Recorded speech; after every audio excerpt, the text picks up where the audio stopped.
Telur þú Ísrael hafa tilvistarrétt? Sko, öll ríki sem að byggja á, eins og Ísrael gerir, aðskilnaðarstefnu, nýlendu kúgun, þau hafa rauninni ekki, ef þú bara ætlar að taka alvarlega allt það sem búið að ákveða á vettvangi Sameinuðu þjóðanna og í ýmsum sáttmálum, þá náttúrulega Ísrael hvergi að uppfylla eitt eða neitt af þessu og þá það náttúrulega orðið útlega ríki, alveg svo Norður-Kórea. Þetta var meira svona já eða nei spurning? Já, nei. Enda Ísrael vandamáli og það mjög gott að leysa vandamáli með því að Útrýma þeim? Nei, ekki útrýma, heldur breyta þeim. Búa til annað ríki. Þeir gefa skít í akademískt frelsi. Þú ert að gefa skít í akademískt frelsi? Nei, þeir sem að styðja fasismann, þeir eru ekki viðræðu hæfir. Þeir eru komnir á það stig, komnir á þann stað.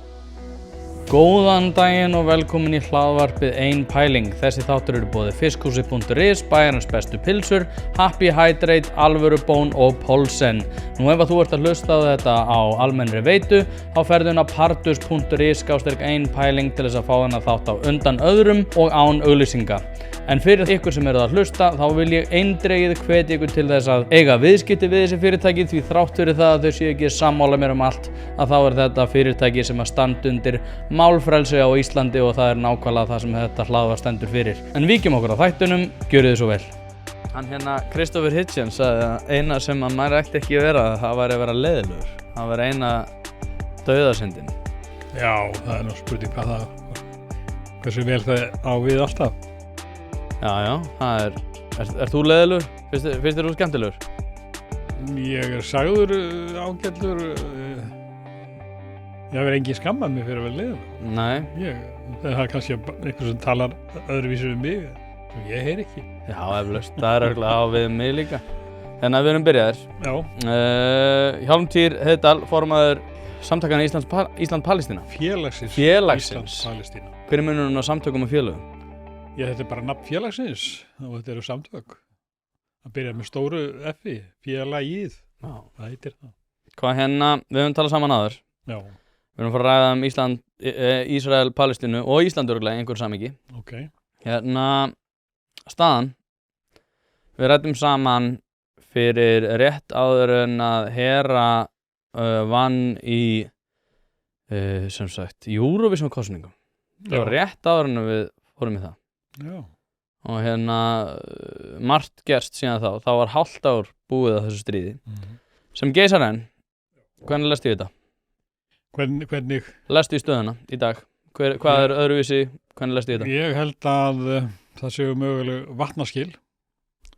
Að Ísrael hefur afhjúpast betur og betur. Náttúrulega fyrir þá sem hafa stúderað sögu Ísraels og síonismans þá vissum maður alltaf hvert stemdi. Þeir hafa alltaf greipið hvert tækifæri á fætur öðru til þess að gera það sem hafa alltaf stemt að búa til Ísraels, stór Ísrael, getum við kallað það. Staðan er svo að núna sér allur heimurinn í beinni útsendingu hvernig þessi stefna getur birst og það er raunin bara helför í gangi. Og það getur engin neita því nema þá að bara segja einhverja vitleysu og beita fyrir þessi blekkingum. Já, hvað hérna, sko, þú hérna hefur náttúrulega verið að skrifa um þetta alveg langt aftur í tíma. Þú komst með plagg hérna handa mér sem þú lest mig hafa fyrir viku. Já. Sem að ég og las sem að heitir hérna Greinasafn Palestínu, úrval greina. Er þetta úrval greina? Er þetta ekki einu svona allt sem þú skrifað? Nei, þetta er bara 40 greinar af örugglega 100. Já, ok, en það er samt 100 blaðsíður. Já, skrifa mikið. Þú skrifa mikið. Hérna, sko, þú talar um afurð, kynþáttahyggju og nýlendustefnu og byggir svona þína hugmyndafræði á því að Ísrael hafi brottið upp eftir, síðara stríð en undir formerkjum nýlendustefnu þegar nýlendustefna var að líða undir lok. Já, sko, síonismin kemur í dagsljósið, hann náttúrulega hefur rætur aftur til 1700 eitthvað í þessar hugmyndir í Bretlandi en síonismin full fjæðraður, hann brettur fram, getum sagt 1897 þegar að alþjóðasamtök, heimssamtök síonista eru stofnuð. Og þá strax er það markmiðið að fara með gyðingana safnaðin saman í landi forfeðrana, svo kallað, í Palestínu. Að vísu var það á reikið þeir sem sagt hvort þeir ætti að fara til Palestínu eða reynaði við eitthvað önnur lönd, en Palestína verða á endanum ofan á. Og síonismin afurð kynþáttahyggju vegna þess að þegar þú telur að einhver hópur eða þjóð sem þú tilheyrir sé öðrum hafi meiri réttindi, þá það hreinn rasismi. Síðan þetta 1897 imperialismin og nýlendustefnan alveg á fullu og hún byggir líka á rasisma. Og síonismin þetta, sem það kynþáttahyggjan og það nýlendustefnan, og svo kastaður inn trúar þeir svona das of religion.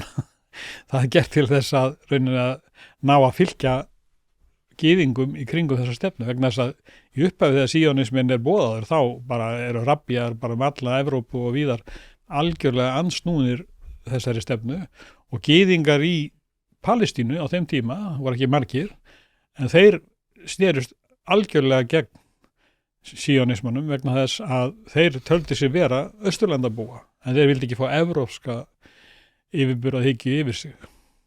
Þetta síonismin. Þetta síonismin. Hlaðvarpið í samstarfi við fiskhúsið.is. Fiskhúsið.is heildverslun fyrir veitingamenn sem vilja það ferskasta og það besta fyrir sína kúnna. Hvort sem það fyrir veitingareksturinn, hótelreksturinn, mötuneytið eða hvað annað, þá ferðu inn á fiskhúsið.is til að sjá það gríðarlega úrval sem að strákarnir hafa upp á að bjóða. Ef að þú vilt hið ferskasta og hið besta, þá gerir þetta sjálfsögðu almennilega, ferðin á fiskhúsið.is. Það ekki til sú spurning sem að strákarnir hafa ekki svarið við, þannig enn og aftur fiskhúsið.is til að fá ferskasta og besta fiskinn á landinu. Og sko ég var að hlusta á Netanyahu, mér langar líka að setja smá samhengi við Ísland, mér langar svolítið að undirbyggja það. Því við höfum átt í smá ágreining akademískt frelsi og fleira og hvað séu mótmæli og hvað ekki mótmæli. En bara rétt árunum fyrir mig það, þannig við römmum inn svona hvað sé í gangi. Ég var að hlusta á Netanyahu núna í nýju hlaðvarpi Trigonometry, þar sem að Konstantin Kisin og Francis Foster voru að ræða við Netanyahu. Og hann telur, og ég held að sé svolítið grundvöllur þess af hverju Vesturlönd hvað ég að segja, tvístíga í þessari umræðu, út af því að eins og Netanyahu benti á, að oft á tíðum, og þetta ekki einskorða við Palestínumenn, að þá þetta svona andvestræn hugmyndafræði. Það að segja að sé byggt á því að Vesturlönd séu upphaf og endir alls íls, og það kallað Death to America, Death to Israel, Death to Europe og þar fram til göttunum. Og ég velti fyrir mér, svona þegar þú horfir á þetta og ert búin að vera svona íhuga og ígrunda þessi máli í svona tíma, gæti það passað að þetta sé svolítið svona þessi marxíska hugsun það að þeir sem eru í veikari stöðu séu sjálfkrafa fórnarlamb og þeir sem séu í svona, já, þú gríptu þetta bara, hvað maður? Þú getur kannski hugsað þetta svona ef þú ert eins og Netanyahu, þú horfir úr vestri, getur við sagt, en ef þú horfir frá fólkinu, frá sjónarhóli fólksins sem hefur orðið fórnarlömb nýlendu stefnunar, þá kannski ekkit skrítið að þau lítið á vestræn gildi sem eitthvað sem ekki henda þeim eða eitthvað sem þarf að óttast vegna þess að hvað hafa Vesturlönd, hvað hefur breska heimsveldið gert innrás í mörg lönd og rænt og ruplað og drepið. Hvað hafa Bandaríkin, ef þú tekur bara Íraksstríðið sem náttúrulega seinni tíma fyrirbrigði, en bara þar áður, ef þú ert með Frakkland, ef þú ert með belga í belgísku Kongó, öll ógnin og morðin og allur anskotagangurinn sem hefur gengið á, þá kannski erfitt fyrir marga að líta evrópska lýðræði, frjálslindi mjög björtum augum. En hins vegar í Palestínu, það mjög sérstök þjóð, vegna þess að þrátt fyrir allt, þá eru þeir einna best menntaðir af arabaþjóðum, og ég hef kynnst Palestínumönnum, þú finnur ekki gestiristnara fólk, en þeir eru náttúrulega með söguna á hreinu. Þeir vita hvað vestrið hefur upp á að bjóða. Og núna þegar Ísrael gengur fram í því og kannski búin að drefa 300.000 manns, þegar tölurnar ekki komna fram allar, að Er ekki tölunar 60.000? Jú, en það er fullt af fólki grafið undir rústum og fullt af fólki týnt og svo náttúrulega allir sem eru særðir og eru náttúrulega verið að stunda það að skjóta sérstaklega í lappir á fólki og örkumla það. Að þegar að Ísrael síðan með fulltingi vopna frá Þýskalandi, frá Bandaríkjum, frá Bretlandi og víðar, þá er voða lítill glans yfir þessum vestrænu gildum sem við aðhyllumst. Ég og þú, við erum lýðræðissinnar. Við viljum skoðanaskipti. En við getum varla verið fylgjandi því að þjóðir hafi rétt til þess að ráðast á aðra þjóðir. Þú samþykkir ekki innrás Rússa. Nei, ég geri það ekki. Og hérna bara að menn skuli hafa aðra afstöðu til Ísraels eins og Bandaríkjanna hafa og Þýskaland. Það sýnir bara það að þarna er eitthvað mikið rangt vegna þess að Sameinuðu þjóðirnar eru stofnar til þess að efla mannréttindi. Mannréttindasáttmáli Sameinuðu þjóðanna, hann er rosalega flott plagg og það er Roosevelt, forsetafrúin Roosevelts, hún er einn af þeim aðilum sem að vinna þessu plaggi og það er altækt mannréttindaplagg réttindi allra manna. En ef við tökum söguna til hliðar það er alltaf yfir þetta allt saman og hugsum Ísland sem svona það ríki sem það er í dag og í rauninu þetta verður rauk fyrir því að við höfum ekki verið, hvað var að segja, mjög svona áhrifamikið og við erum áhrifamikið land eins og við erum kannski í dag, það er að segja við erum áhrifameiri í dag heldur en við vorum á þessum tíma þegar Ísraelsríki er skapað og þú ert að segja við erum aðhyllumst vestrænu gildum og vestrænu lýðræðisfyrirkomulagi og óháð sögunni er það ekki hægt að færa rök fyrir því að svona andstæðingsminns sé minn vinur og þá sé eðlilegt að Ísland taki þá afstöðu að við styðjum Ísraelsríki frekar heldur en þá sem að vilja svona tortíma þessum hugmyndir sem við erum að bjóða upp á. Það er enginn að tala um tortíma þó þessi andstæðir því. Palestínumenn margir myndu ekki vilja að Ísraels ríki væri til. Nei, en það er Ísrael vandamálið og það er mjög gott að leysa vandamálið með því að ekki útrýma heldur að breyta því. Bara búa til annað ríki sem að fólk, sem er landamæri, bara annað stjórnarfar. Gæti það ekki bara heiti Ísrael? Þess vegna, ég veit ekki, ég veist að Palestínumenn eru hrifnir af því, þeir eru ekki meirhluta inn á þessa svæðis núna, þannig að ef það verið kosning nafni, þá ekki segja að Palestínu eru ofan á. En hérna,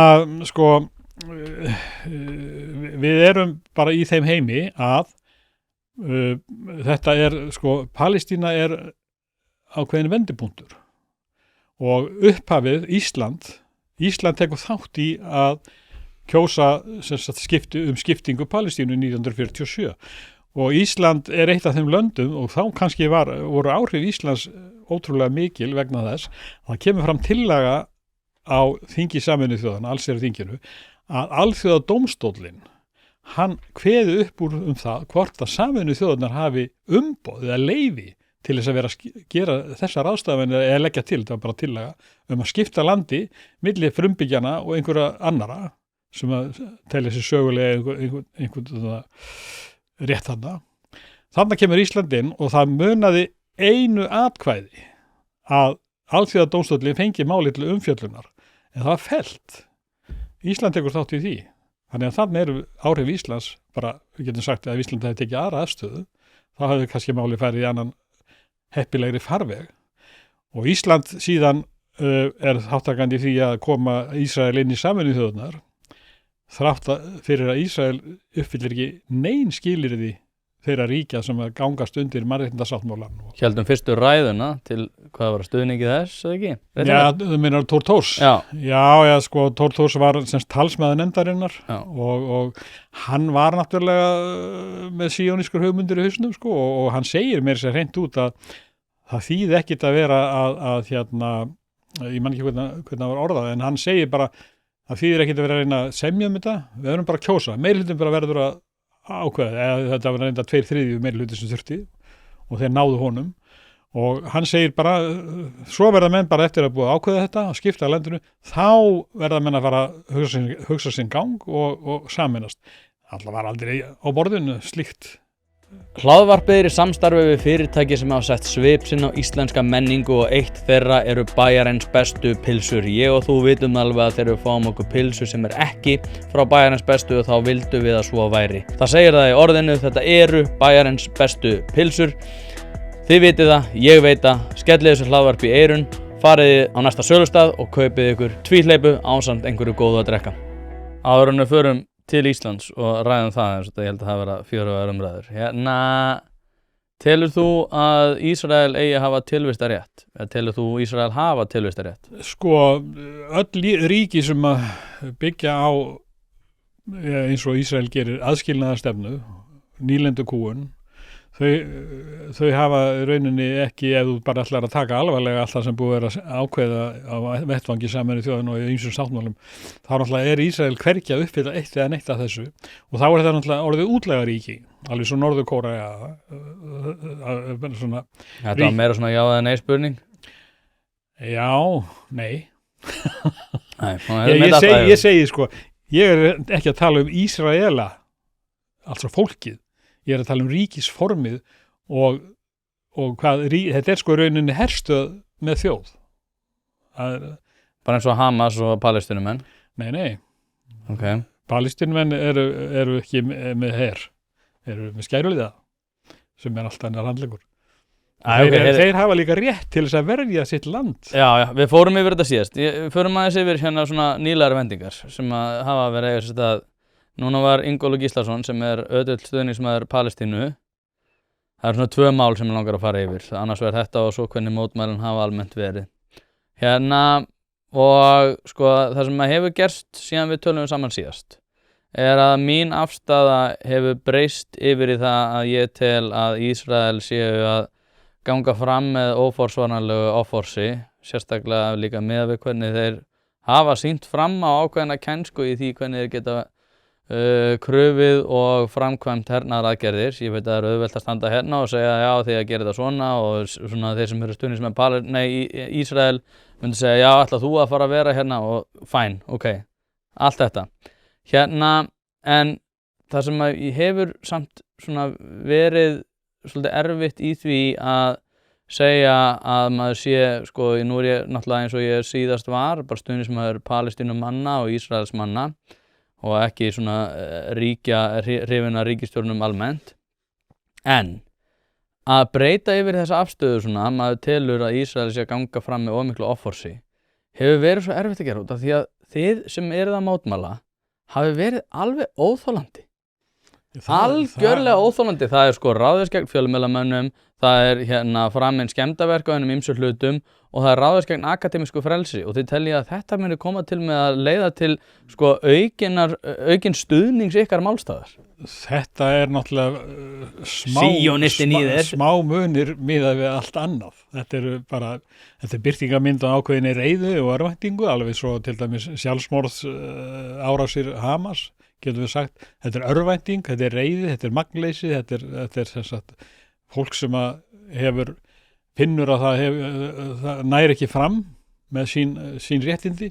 En þetta varðandi okkur, Félag Ísland-Palestína hefur alltaf verið með friðsamlegar aðgerðir sem félagið skipuleggur og þú getur bara fengið hvaða lögreglumann nema einn til þess að vitna það.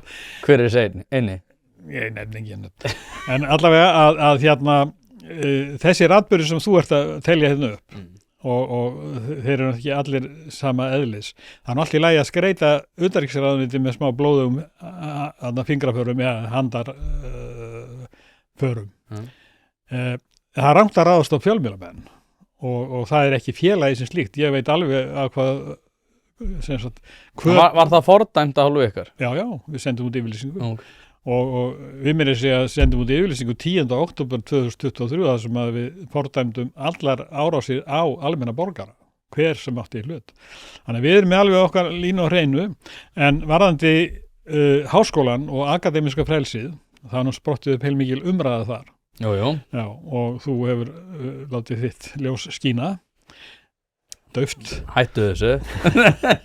Nei, allavega þá akademískt frelsi er náttúrulega fyrst og fremst frelsi frá því að yfirvöld Jú, Nei.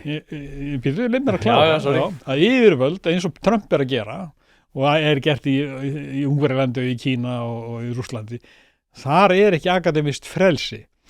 En að tjá skoðanir í hvaða átt sem er innan háskólasamfélagsins, það er akademist frelsi að birta skoðanir að vinna að rannsóknum og nefndu það.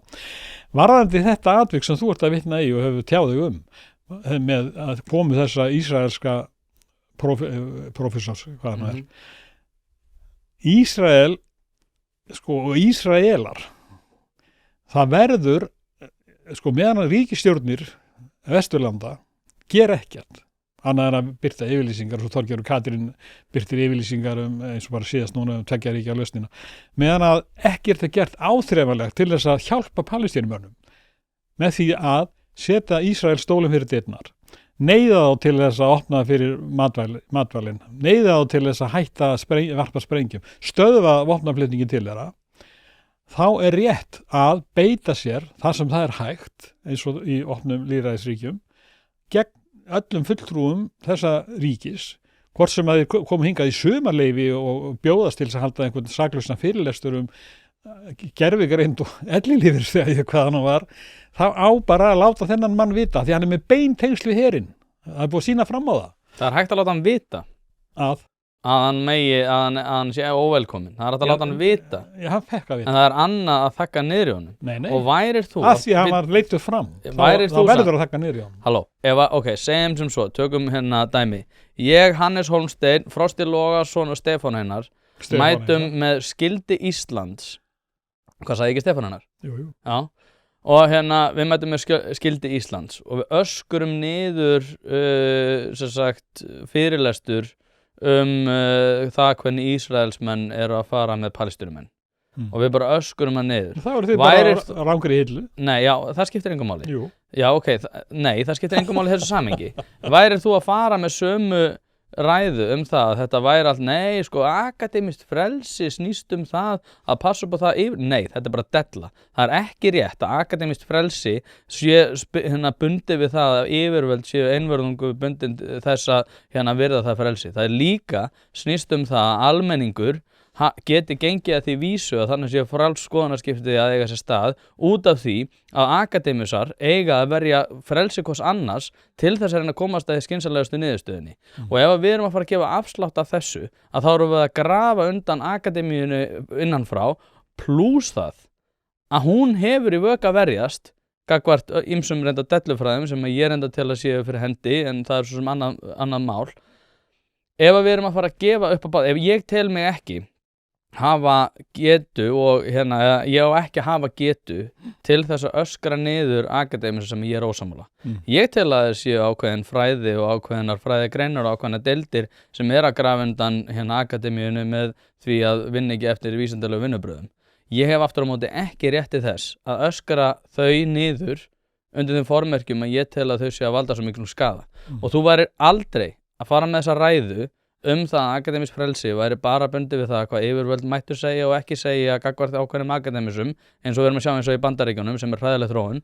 Þú verður aldrei að fara með þessa ræðu. Ég, Stefán Einar, Hannes Hólmsteinn og Frosti Logason varum að koma niður með Skildi Íslands og öskra niður Palestínumenn. Þá myndum við bara sjást hvar þið standið. Höldum okkur við prinsipið. Já, prinsipið er það að segjum bara, má ég koma hérna með bara eitthvað, segjum búin til sögulegt dæmi. Hingað kemur fulltrúi Himmlers og ætlar að halda ræðu í Háskóla Íslands, boða fasismann. Þórbergur Þórðarson, hann fekk dóm fyrir að móðga Hitler. En erum við ekki sammála því að hann mátti móðga Hitler? Hefðum við viljað fá fulltrúa Heinrich Himmler? Já. Heinrich Himmler. Já. Hreinan nasista og fasista með blóð á höndum að halda fyrirlestur, ekki að svo langt að segja með blóð á höndum kannski, þó það eigi við því tilfelli, ekki beint þessa Ísraelsmanns, en hefðum við sem sagt átt að hlusta á hann og klappa fyrir honum eða ekki klappa fyrir honum, en ekki að ganga svo langt að segja við viljum ekki hafa þennan mann hann á ekki heima þetta er fulltrúi fyrir völd, öll sem að eiga ekki heima í frjálsu þjóðfélagi. þannig ertu nefnilega að skáka upp svolítið, eða stilla upp segi ég svolítið góðu dæmi út af því að þetta náttúrulega er svona öfgafyllsta dæmið og það er ekki hægt að yfirfara það yfir þar hann prófessor þrátt fyrir einhvern status það er yfirfara yfir á síonisman og Ísrael. Já, ok, við erum ósammála þar en ok, hvernig getur við verið það? Höldum okkur við þetta tiltekna mál. Þú segir að Henrik Himmler kemur hérna heldur fyrirlestur og við eigum að öskra niður. Ef að við öskrum hann niður þá erum við ekki bara grafindan hans akademiska frelsi heldur erum við að gera honum ljóst og öðrum sem að koma til að hlusta á fyrirlesturinn að við getum ekki tekist á við þau rök sem hann hefur fram að færa. Þú talar ekki, rökræðir ekki við fasista. Víst. Nei. Akkur ekki. Það hefur enga tilgang. Þeir eru í því að brjóta niður allt þína möguleika til þess að tala opinberlega, hafa skoðanir og birta skoðanir. Þeir hafa það sem markmið. Telur þú að fasistar séu það slóttugir og lævísir og sniðugir að þú getur ekki tekist á við þau rök sem að þeir hafa fram að færa það hvernig þjóðskipulagi að vera að skipa? Sko, ef að ég er lýðræðissinni og vil viðhalda lýðræðin og sem sagt að menn hafi réttin til þess að skiptast á skoðanum eins og við gerum, þá náttúrulega segi ég bara hingað ekki lengra. Ætlar þá að beita fasískum tilburðum til þess að kveða niður kútin fasíska öfl? Þú mátt ekki verða skrímsli sem þú ert að segja Nei, það er sko, þetta er þannig að allar Þú átt meira kaffi? Nei, ekki meira kaffi. Þú fegst þig valla dreitil sko. Já, ég er meira í þessum klaka hérna. Hlaðvarpið er í samstarfi við fyrirtæki sem hafa reynst mér vel og eitt af þeim er Happy Hydrate. Happy Hydrate veitir þér öll þau steinefni sem þú nauðsynlega þarft á að halda. Ég var alltaf skeptískur á það hvort það væri gott yfir höfuð að vera að taka einhvers konar viðbótarefni. En eftir að ég byrjaði að nota Happy Hydrate hef ég einfaldlega orðið betri maður. Mér líður betur, kem meira í verk og dagurinn verður einfaldlega betri. Þetta er dagskammtur af C-vítamini, engin gervisykur, dregur úr þreytu, inniheldur nauðsynleg vítamin og bara heilt yfir frábært. Því mæli ég eindregið með því að þið notið Happy Hydrate og skál fyrir því. En allavega þá sko, það er alltaf einhverja stefnur sem að verður að kveða niður. Ef þú vilt halda áfram lýðræði og tilfellilega opnuð þjóðfélagi. Það er bara þannig. Þess vegna er mjög mikilvægt að berjast gegn Ísrael vegna þess að allir alþjóðasamningar og allir mannréttindasamningar og allt þetta er alltaf að fara í vaskin út af því að þeir hafa friðhelgi í krafti ríkisstjórna, vestrænna ríkisstjórna til að gera það sem þeir eru að gera fyrir opnum tjöldum og ef einhver allar að koma hingað eins og þessi maður og bara eins og ekkert hafi í skorist þá get ég ekki samtíð það en þegar þú ert að bera þetta saman með það ef að þú og þínir kunningjar sem hún nefndir allir að ráðast að okkur að þá eru þið bara gengnir yfir á annað afl bara til að fylgja fram öðru afli að þetta er ekki eitthvað sem er bara þetta er ekki bara abstrakt þetta er raunhæfur þetta er raunheimar og þar að leiðandi þá verður að taka afstöðu fyrir lýðræðið fyrir frjálskoðanaskipti og allt sem ógnar því það er hinn ranga hlið. Já, hinn ranga hlið, hversu oft í mannkynssögunni höfum við samt séð það að fólk sem er talið vera á rangri hlið eða réttri hlið er á rangri hlið eða réttri hlið, það er að segja öfugt við það sem þau töldu vera í fyrstu.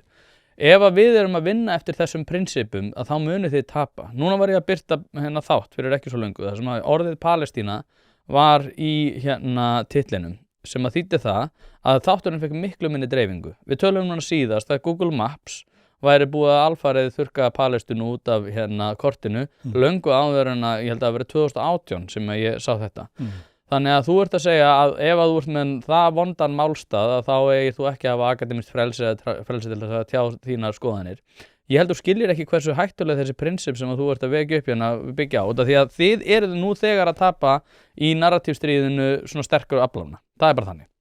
Það er bara hægt að fara rauk fyrir því, allt svona stóriðja og varðar svona tæknimál eins og Google og Facebook og annað að það er verið að kveða í kútinn palestínskan málstað og það var mjög mikið töðunamær. Hvers vegna það? Já, býttu, en ég er að segja, þú hlýtur að skilja að þú þurfur að halda í prinsipin ef að þú vilt ekki að þessu sé beitt út af því að eini munurinn sem að þú ert að segja er fólk sem er sammála mér á að hafa tjáningafrelsi, þeir sem eru ósammála mér eru bara vitlausir með einn sögunar eða þessuna að kveða við kútinn. Þeir gefa skít í akademískt frelsi. Þú ert að gefa skít í akademískt frelsi. Nei, ég er að reyna að segja þér að hlutirnir eru ekki þannig að maður geti bara horft á það abstrakt, maður verður að horfa á hvað er að gerast og öll sem að vinna gegn lýðræði og opnu þjóðfélagi fyrir fasisma, ég get ekki samþykkt að þau eigi að hafa frelsi til þess að boða þessar ógeðslegu hugmyndir sínar, af því að með því að þá ert að segja, ok, við skulum bara heyra hvað þeir eru að segja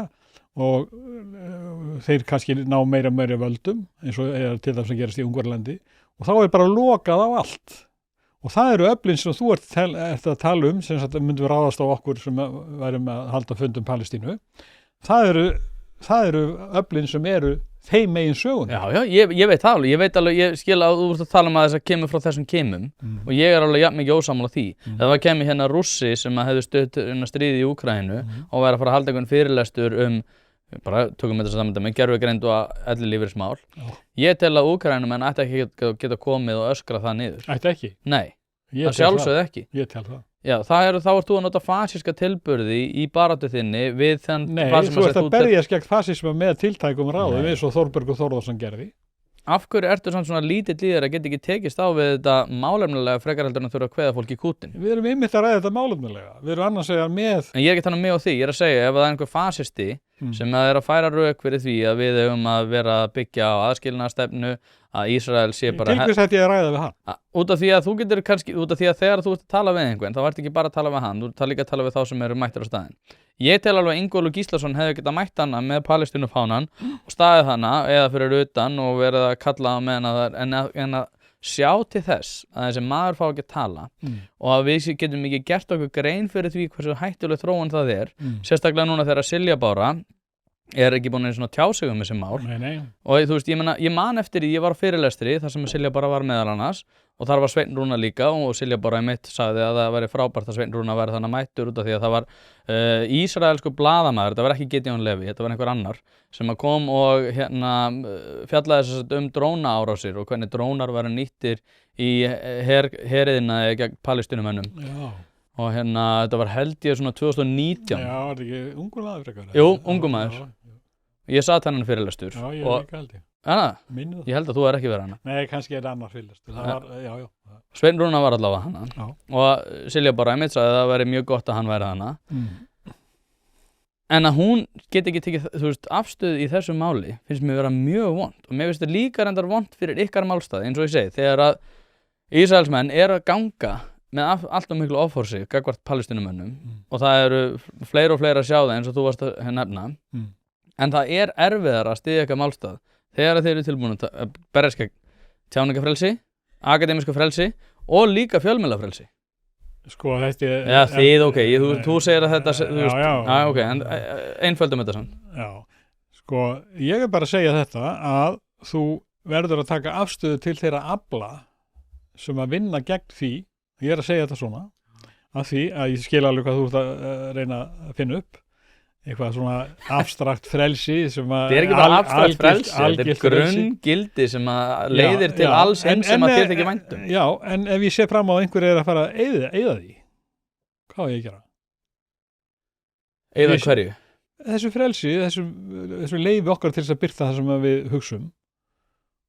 Hver er að eyða því? Ég er að segja ef að fasistar og ríki eins og Ísrael sem er sko komnir bara í stöðu nasismans, ef að þeir fá sínu framgengt, þá hverfur allt þetta sem þú getur kallað akademískt frelsi, bæði það sem að ég sé og það sem þú vil gera algilt, það hverfur og það er ekki til umræðu að leyfa sem sagt, já ekki til umræðu, en það er bara gengur ekki að segja all right, látum þá segja sitt mál, segja sína sögu, látum Ísrael halda áfram það sem þeir eru að gera og ræðum það, en við verðum að snúast gegn því, við getum ekki bara verið að ræða það með og móti.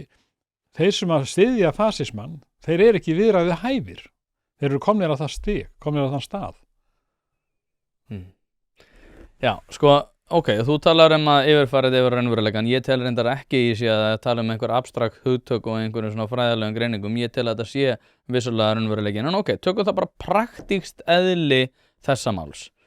Ok, nú erum við með mann sem að kemur hinga og við hefum Gylfa Zoega, hann passar upp á það að ganga að skugga það að þessi maður sé ekki í því að styðja hergagna iðnaðinn í Ísrael. Þú segir að það sé rangt, ok, kannski, en... Ertu ekki búin að sjá tengslinn hans? Ertu að tala þannig að Facebook-postina sem að það styðja stúdenta? Veru hans í að BESA-stofnuninni? Jú, ég var búin að sjá þetta líka. En ok, var hann ekki hættur þar? Hann var stjórnarformaður eða eitthvað á hætti? Já, það getur verið. Já, allavega, óhað þessu, að ok, hugsaum þetta bara út frá praktísku eðli. Eigum við þá að fara að vega akademísku frelsi á Íslandi til þess að koma einhverjum skilaboðum sem náttúrulega muni aldrei skila sér til Netanyahu eða hafa nokkur áhrif á þetta stríð? Mér finnst það að vera ótrúlega einkennilegt að við séum tilbúin að grafa undan akademísku frelsi á Íslandi til þess að takast á við einhvern raunveruleika sem að þú segir að sé fasismi sem á sér stað í Ísrael og hafa áhrif á þetta stríð. Hversu langt ætlum við að ganga á okkar gildi til þess að vera í einhverju svona hugmyndafræðilegri baráttu? Menn ganga mjög langt. Sjáðu bara með Rússland. Koma hinga rússneskir fyrirlesarar? Nei. Íþróttamenn? En ef að það kæmu, þá myndi ég vilja að við myndum halda í okkar prinsip. Já, það finnst mér mjög veik afstaða vegna þess að þú veist fyrir hvað Rússland stendur í dag. Alveg sem í Ísrael, þú veist, 92% Ísraela styðja þetta stríð. 92%. Og þessi prófessor á kafi í þessum málum. Hann úr efri lögum þjóðfélagsins sem að það er engin öfl í Ísrael sem geta snúist gegn þessu ástandi sem er. Andstaðan er svo lítil að ef það er skipt ríkisstjórn og Bennett eða Gantz kæmi núna, þeir eru alveg með sömu stefnu, útrýma Palestínu. Þannig að þú verður bara að taka þetta dæmi, þennan ísraelska prófessor og hætta að tala akademískt frelsi í þessu tilfelli. Þú verður að tala andstöðu gegn gjöreyðingastefnu, gegn helfarastefnu og þá er sem sagt nauðsynlegt að þeir sem að þora og vilja taka afstöðu og styðji það sem heitir BDS-hreyfingin, sniðgönguhreyfingin, og hún gildir allt, hún er friðsamleg þó hún birtist í einhverjum svona hrópum og neyðir menn til þess að halda kjafti, að þá er það bara vopn sem að fólk hefur á Vesturlöndum að einangra Ísrael, fyrirbyggja íslensk íþróttalið keppi við Ísrael eins og til þess að körfuknattleikssambandi ætlar að gera núna 28. ágúst, þeir ætla að keppa við lið Ísrael. Palestínufélagið er búið að skora á stjórn KKÍ að gera það ekki. Kallarinn að fara að keppa í Ísrael? Já. Þeir gerðu það náttúrulega bara daginn, sko. Já, þeir eru að fara 28. í einhvers staðar í Evrópu. Og er að stefna KK, er þetta körfuboltinn? Þetta er körfuboltinn. Já, við kepptum það í fótbolta. Já. Og eru við svo að fara að sleppa þetta stóra fréttir? Nei, við skoruðum á það að gera þeir ætla að leika leikinn. Þeir ætla að leika leikinn? Þeir svara okkur ekki, sko. Nei. Mér þykir það vera eðlilega ástæða. Hlaðvarpið er í samstarfi við stöndu og mikilvæg fyrirtæki og eitt af því er Poulsen. Poulsen.is til þess að skera hvað eina, hvort sem þú þarft að fara í bílrúðu skipti eða einfallega bílrúðu viðgerð, þá ferðu inn á Poulsen.is. Ef það er stjarna í framrúðunni þá bara bókaru tíma á heimasíðunni, ferð með hann og hann er tilbúinn samdægurs. Ekki vera með stjörnu í bílrúðunni, Poulsen.is, láttu græða rúðuna strax í dag. Ég vil líka að Ísrael eigi að keppa í Eurovision. En hvað með Rússa? Já, líka. Þú vil það? Já, ég er bara, þú veist, það er mín afstaða að öll svona menningarleg tengsl og menningarlegt rof, það er að segja, ég tel að menningarlegt rof sé alfarið mjög slæmt. Ég tel að við eigum ekki að byggja því að vera að rjúfa tengsl þegar einhver stríð eiga sér stað, sérstaklega þegar það er ekki bundið við eitthvað fjármagn. Að þá tel ég að talskiptaleiðir gegnum eins og menningu og annað sé gríðarlega mikilvægt og við eigum ekki að vera einhvern veginn að banna ákveðin aðala.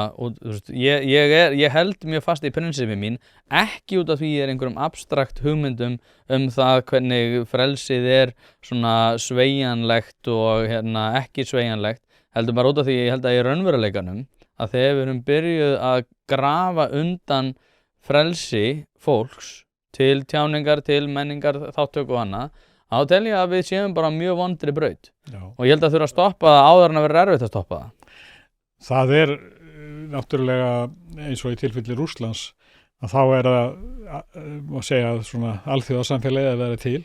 Það hefði brugðist við með þessum hætti vegna þess að Rússar þeir röfu prinsip sem menn voru að reyna að halda landamærum, breyti ekki landamærum og þá koma mikil sterk viðbrögð og ég sammála því að áróðursmenn eða einhverjir svona dansarar sem eru að boða að koma frá Rússlandi, þeir eiga ekki að geta spila frítt eða leikið í hinu vestræna heimi vegna þess að þeir eru fulltrúar fyrir það sem sagt ástand, það ríki, sem árásarríki þessu tilfelli, alveg eins og með Ísrael. Þetta eru fulltrúar þessara stefnu, síonismans, helfararinnar sem er að vera að framkvæma og þeir verða að mæta andstöðu. Hvort sem að það truflar þig í þínni háleitu hugmyndum akademist frelsi og allserjar. Það truflaði mig ekkert, ég held bara þetta sé della, ég held að hafa engin áhrif á stríðsrekstur. Ég held að flestir... Það hefur áhrif ef það verður mjög sterk, sniðgönguhreyfingin, hún er á ákveðnum árangri. Hún verður, ef hún nær betri árangri, þá hefur hún áhrif í Ísrael. Já, Hjálmtý, við erum samt ekki svona barnalegi, ég meina eins og með Eurovision, þetta eru oftast einhverjir woke vinstrimenn sem eru mest peppaðir í hinsegin samfélaginu. Þetta er ekkert fólk sem er eitthvað, skilur að fara í það að vera varnarmálar ráðherrar í einhverju hergagna iðnaði eða einhverju þannig, Nei, En þú veist hvað ég meina, skilur, ég held að bara talsamband sé miklu mikilvægara heldur en oft gerum okkur grein fyrir og þegar við erum til dæmis með Rússa sem eru mæta á Eurovision, þrátt verið það að sé í stríði við Úkraínu sem að flestir og ekki allir eru á móti allavega í þeim sem að taka þátt í Eurovision, þá getur við haft miklu meira áhrif með því einmitt, þrátt verið það að þú sett lítið líðar og getur ekki fært rauk fyrir því að fasistar eigi ekki fá að tjá sig eða telur að fasistar eigi að tjá sig og getur ekki tekist á við þeirra hugmyndir að þá tel ég bara... Það er einmitt verið að takast á við þeirra hugmyndir. Nei, það er ekki að vera að takast á við þeirra hugmyndir. Nei, þú ert búin að játa þig sigraðan þegar þú segir að fólk með ekki tala. Við þekkjum alveg þessar hugmyndir. Þeir eru að tala til þess að lifa, þeir eru ekki að tala. Hæ? Já. Nei, Hjálmtý, þið finnst þetta ekkert. Hvað meinar þú? Nú meina fasisti hefur bara eitt markmið. Hvað er fasismi? Það er innræði og alræði. Óbilgirni gagnvart tjáningafrelsi er svona á efstu hillu í því prinsipi. Það er veikt orðalag. Nei. Ég segja, fasismin er í rauninni stefna sem að myrðir allt sem heitir frelsi og umræðu akademist frelsi og hvaða frelsi sem þú vilt láta það heita, nema frelsi þeirra sem hafa tekið völdin og kúa sem sagt, þjóðir og Já, en ég minna, þú veist, ef maður les Česlav Miloš, ef maður lest Klemperer eða lest Solzhenitsyn, tungumálið er grunnundirstaða þess hvernig stjórnvöld taka upp fasísk vinnubrögð, svo ég noti vinnubröð í þessu samhengi.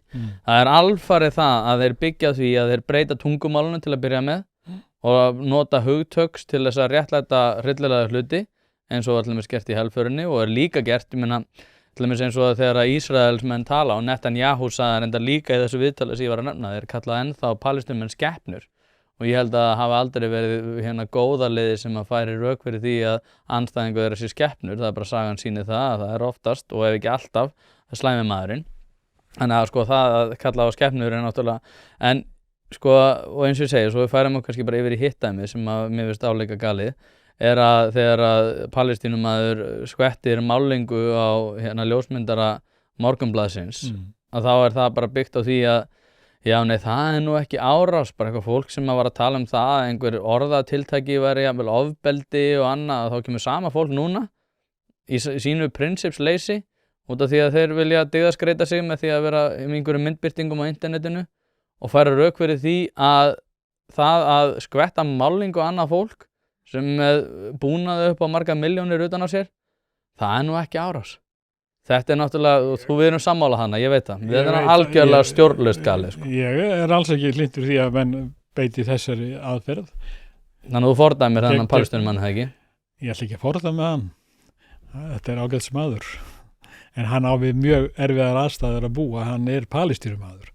Og það, þjóð sem er búið að kúa svona endalaust, þú er að skoða þessi mál í því samhengi að þannig er fólk sem er að horfa upp á ástvinni sína drefna í hrönnum og þá náttúrulega ef að þú væri staddur í þessari aðstöðu það væri kannski ekki alveg sama afstæða sem þú hefðir í dag. Kannski ekki, en ég held aftur á móti Sennilega ekki. nei, en ég held aftur á móti að ef að ég væri í þessum aðstæðum að þá myndi ég vilja fá sem flesta til að fylgja sér að bak við minn málstað og ég myndi ekki fara að ráðast 73% Íslendinga styðja málstað Palestínu. Já, ok ég reyndar, það er eitt við þetta ég sé alltaf að þegar einhver svona skoðanakannanir koma í ljós að þá sé ég alltaf að fólk svona að reyna að ýta fólki í það að fara að taka þátt í skoðanakannunum. Ég veit ekki hvernig þessar skoðanakannir eru alltaf eða hvort það sé yfirhöfuð hægt en maður hefur svona séð á internetinu en ég velti fyrir mér mér tala skoðanakannir frá maskínu sko. Já, ok, já, ég þekki ekki en ég sko eins og ég segi, þú veist þetta snýst alltaf það að grafa undan prinsippunum og það er bara, og það sést svo vel eins og bara núna þegar að hinsegin gangan var núna fyrir 2 vikum eitthvað svo leiðis að þá var verið að öskra from the river to the sea Palestine will be free og ég hugsaði með mér bara þú veist, þá er þetta að tala útrýmingu Ísraels ríkis og í hinsegin göngunni þar sem að ég held að skoðanakönnun frá 2019 í Palestínu hafi verið 2% af það að vera hlynnt sem sagt bara tilvist samkynhneigðra. Þetta er skrítið og ég held að séu mjög margir sem að vilja ekki tala það opinberlega, en ég held að mjög mörgum finnist það skrítið. Og þjóðfélagi eru náttúrulega ýmsum þróunarstigum. Hörður Torfason flúði úr landi, ekki að hann er í drepinn, en það verður þróun. Hlaðvarpið er í samstarfi við fyrirtæki sem að veita úrvalsþjónustu og eitt af þeim er Alvöru Bón. Við skulum bara vera hreinskilin, ef þér þykir vænt bíliðin þá læturðu gera þetta almennilega og það er nákvæmlega sem Alvöru Bón gerir. Ferð með bíliðin, hvort sem það eru alþrif, djúphreinsun, mössun eða hvað eina, þá skellur þér á Alvöru Bón og lætur degra við bíliðin. Farðu inn á vefsíðuna og tryggðu þér 10 tíma klippikort, þá þarftu bara ekkert að vera að pæla í þessu. Alvöru Bón, kíkið á þetta, þið verðið ekki fyrir vonbrigðum. Fyrir þá sem ekki þekkja, það eru mjög margir ungir hlustendur að hlusta. Margir, Hörður Torfason var baráttumaður samkynhneigðra á Íslandi og stofnandi samtakana á 78, hvernig var það? Já, hann er 78. Já. Hann er einn af þeim í sennilega svo fyrsti sem það sem er kallað kemur út á skápnum opinberlega og fyrir það þá er hann ekki vært á Íslandi. Auðvitað eru sko lönd stödd á misjöfnu stigi og Arabalöndin sem höfðu á sínum tíma mjög háþróaða menningu, þau hafa lent í eða farið í gegnum kannski dekkri tíma en við getum ekki verið að segja þar að leiðandi eigi að svipta þau frelsi eða mannréttindum og alls ekki að leyfa einu ríki að stunda 7 áratuga kúgun og landrán. Þarna kristallast ástand sem að þú og kannski einhverjir hægri menn og einhverjir sem þú nefndir á svona taugin ykkar ég held að sé einhvers konar andúð á vinstri mönnum eða þeir eru færðin að kalla þetta vók og það er alls konar hugtöki í gangi en það er bara ákveðin prinsíp, ákveðin grunnur sem menn verða að standa á, það er mannréttindi og frelsi og lýðræði en allt sem að núna er gert í Rússlandi og er gert í Ísrael, það er andstætt þessu. Það grefur undan öllu sem að þjóðir vildu gera, að læra af heimsstyrjöldinni með því að stofna Sameinuðu þjóðirnar og Alþjóðadómstólinn og Glæpadómstólinn og allt þetta. Ég veit ekki hvort það er einhver undirliggjandi rasismi í ykkur. Mér finnst ég stundum vera var við það að menn eru þarna að taka afstöðu og horfa fram hjá öllu þessu sem er megin myndin. Það er sem sagt að Evrópa fyrst og fremst hefur gegnum áratugina kúað og arðrænt þjóðir út allan heim. Ísrael er svona, þetta eru leifar af nýlendustefnunni og vegna þess að helstu stuðningsaðilar Ísraels eru gömul nýlenduríki eða heimsvaldaríki. Það segir sína sögu, eins og Noam Chomsky komst að orði, hann sagði akkur eru Bandaríkjamenn svona hrifnir af því sem að Ísrael er að gera. Jú, það er vegna þess að við gerum þetta sama. Hann er að tala þá um Indíánana. Og þessi sem að kalla settler colonialism og Ísrael er að hreint dæmi það, að það er tekið nýlenda með valdi og það að koma frumbygjónum fyrir kattanef, koma þeim frá, eða þá í besta falli eins og það gert í Suður-Afríku að setja þá í svona lítil hólf eins og líka er búið að gera náttúrulega á Vesturbakkanum.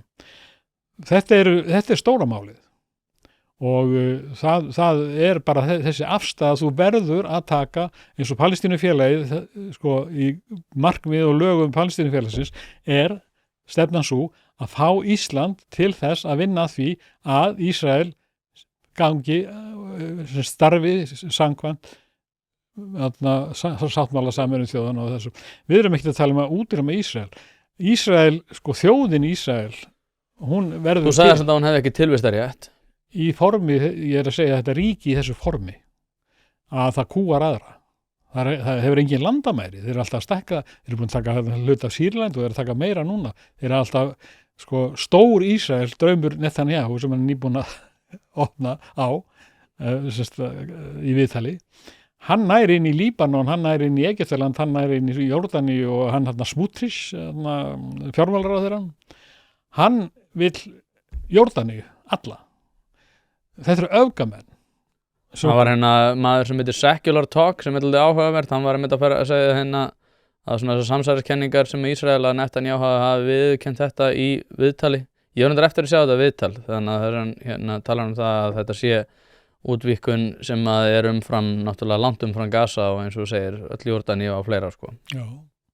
Mér finnst að nánast allt hverfi í skuggan af þessu megin máli, þróun alþjóðamála er mjög neikvæð og náttúrulega með Trump, mann sem að segir eitt í dag og annað á morgun og yfirleitt allt slæmt, að hann gefur náttúrulega Ísrael svigrúm og stuðning og hann er að, eins og þú tala sjálfur um að það er hlutir að gerast í Bandaríkjunum sem eru mjög ógnvænlegir og þetta eru megin málin að það er búið að vera að lama alþjóðakerfið, að vera alþjóðadómstóllinn, hann er búin að segja að þessi mögulegt þjóðamorð.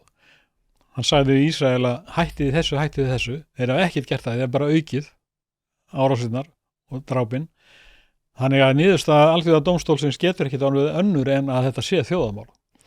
Og þegar að sá úrskurður er komin eins og sumir virðast vera að bíða eftir að fá hann til að geta sagt orðið þjóðamorð, mér finnst eins og Þorgerður Katrín hafi sagt að þetta er lagaskilgreining sem þarf að vera til staðar. Að fólki sem er búið að dæla vopnum til Ísrael, er búið að verja það pólitískt, það náttúrulega er búið að skapa ákveðna samsekt með þjóðamorðinu. Og þannig eru komin ákveðin vatnaskil í alþjóðamálum, annarkvort eyðileggur allt kerfið eða það verður einhver endurfæðing eða einhvers konar endurreist á þessu kerfi sem að Ísland verður að vona, eða verður að búa við, verður að fylgja og að vona að sé til staðar. Ég ætla að tala alltaf frjálslega, en ég lesi þannig í stöðuna eins og með ríkisstjórn Íslands. Ég held að þau gerir sér grein fyrir því að ég menna eins og í Evrópu á 2014 til 17-18 að þá var náttúrulega íslömsk öfl sem að fremdu mjög mörg ódæðisverk og var bara oft á tíðum bara eitt í mánuði og hryllilega það var mikil ólga hérna á Íslandi, það var ISIS-liði sem var fjarlægur á Akureyri og hafi verið hérna á framfæri skakkgreiðenda.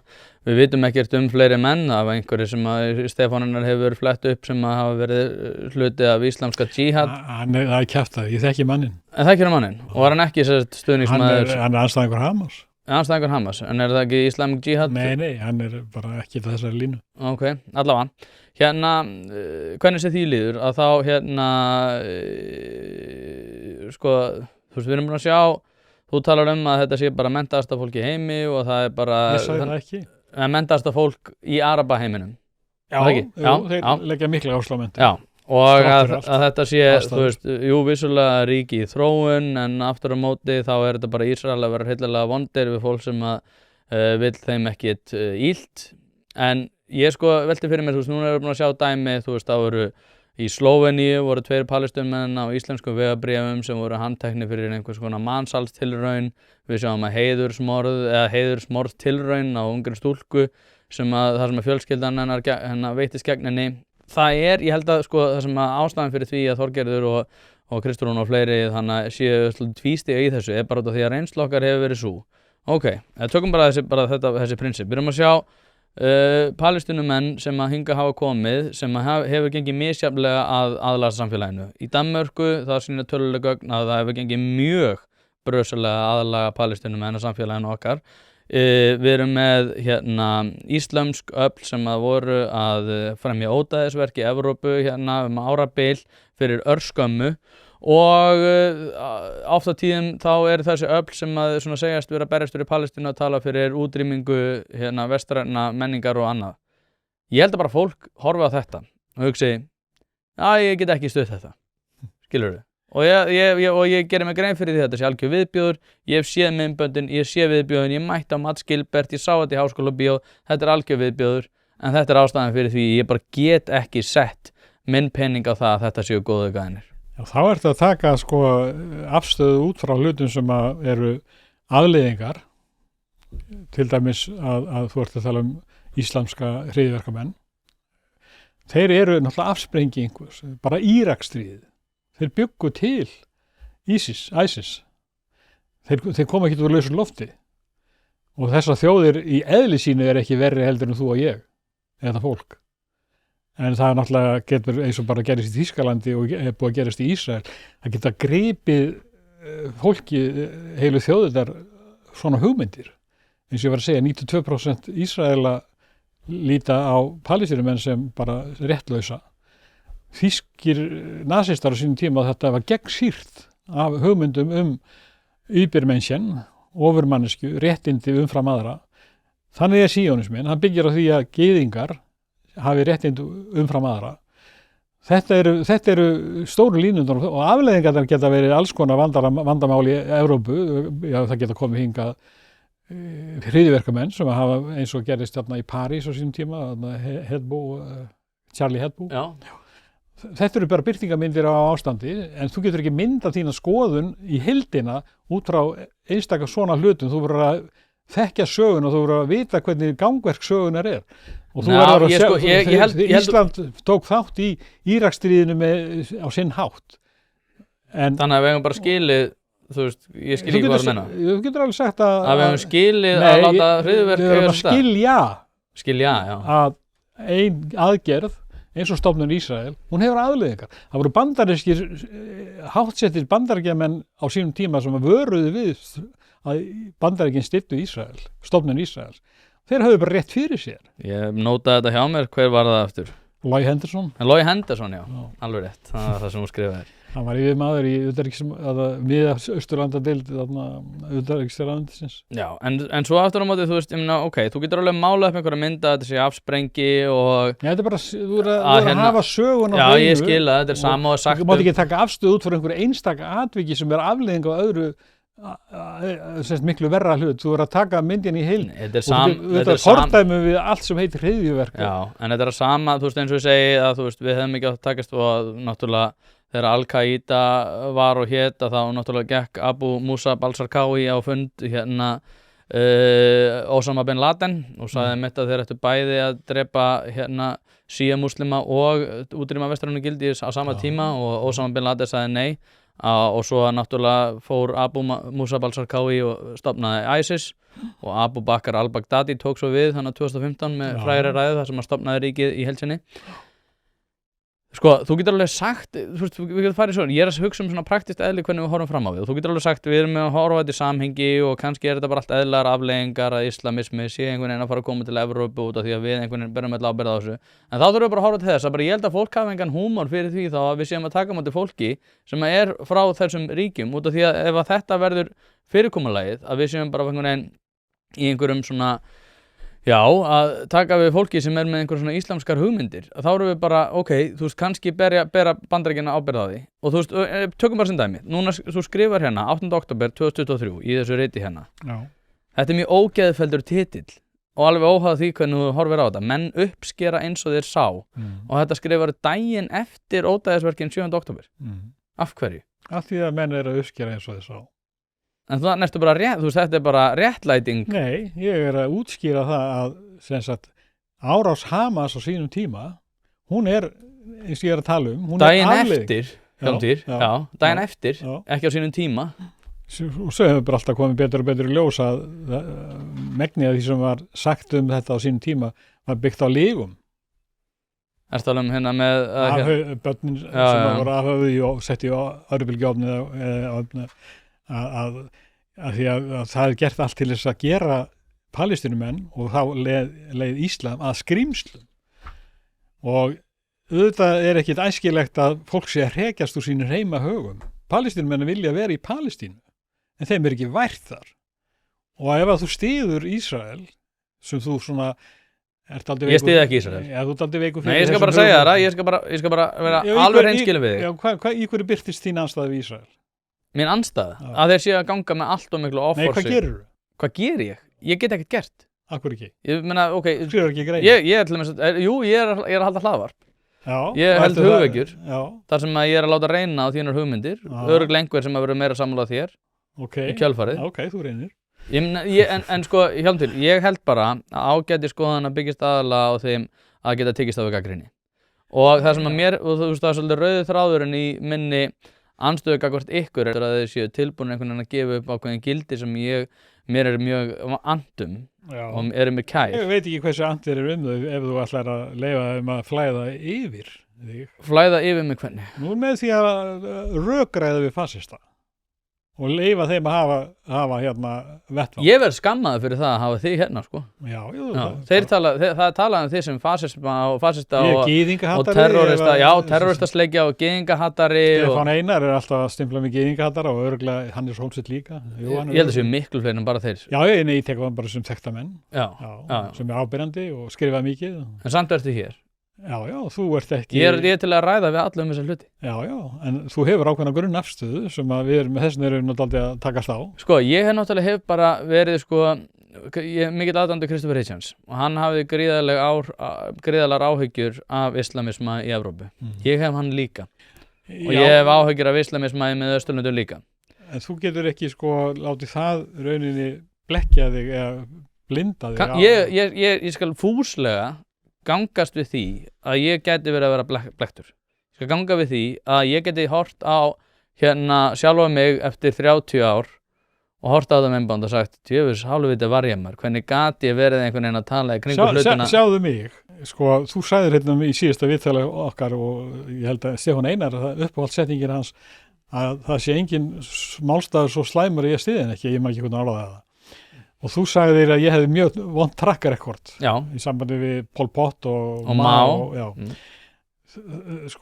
Ég tók afstöðu á sínum tíma út frá það sem var að gerast þá í Víetnam og Kambodíu, Angóla, Mósambík, það var allstaðar semst að það var að vera að brjótast undan ofurvaldi heimsveldana og Víetnamstríðið var mjög áhrifaríkt vegna þess að þarna var lítil minni þjóð að berjast gegn óveruvaldi og það var hérna baráttan gegn kommunismanum sem að ég er náttúrulega ekki hlindur. Er þetta ekki líka helvítis kommi ofan á gyðingahattara og terroristasleikju? Þetta var ákveðin vakning hvað væri hvers eðlis Bandaríkin voru á sínum tíma og ég studdi frelsishreyfingu Víetnam og svo þegar að Sihanouk fyrsti í Kambodíu þegar að hann snýst gegn Bandaríkjunum og hann er þá einhverju vinnfengi við Rauðu khmerana svo náttúrulega vegna þess að þeir voru rosalegir öfgamenn að þá var öllu rutt til hliðar og þeir tóku völdin og ég leita á það sem bara parta þessari frelsisbaráttu og ég hafði aldrei komið til Kambodíu og ég hafði ekki tengsl við eitt eða neitt, ég bara las þetta bæði frá þeirra sjónarhorni og ýmsir alþjóðlegu blaðamenn sem að letuðu einnig blekkjast og þetta er bara mín grunnafstaða, allar þjóðir eigi að vera frjálsar bæði í alþjóðlegu samhengi og innan hvers ríkis og þarna er náttúrulega heimsvaldastefnan, hún vinnur alltaf gegn því að fólk geti verið frjálst og við erum búin að vera að ræða það að atburðir eru afleiðing af fyrri til þess bara stefnu breska heimsveldisins. En út af því að þú hefur haft svo oft rangt fyrir þér, getur ekki líka þá... Ég hafði ekki rangt fyrir mér. Æ, ok, ef að... Í prinsipinu stutti ég bara frelsisbaráttuna. Það gera það náttúrulega allir, sko. Nei.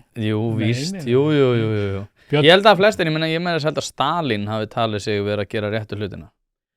Ég vil ekki kannski segja að hann hafi talið sig verið að gera réttu hlutina þegar hann lét drepa andstæðinga sína. Þú voru að brjóta egg til að búa til omeletuna, þú þekkir þessi hugtök. Ég hef heyrt það.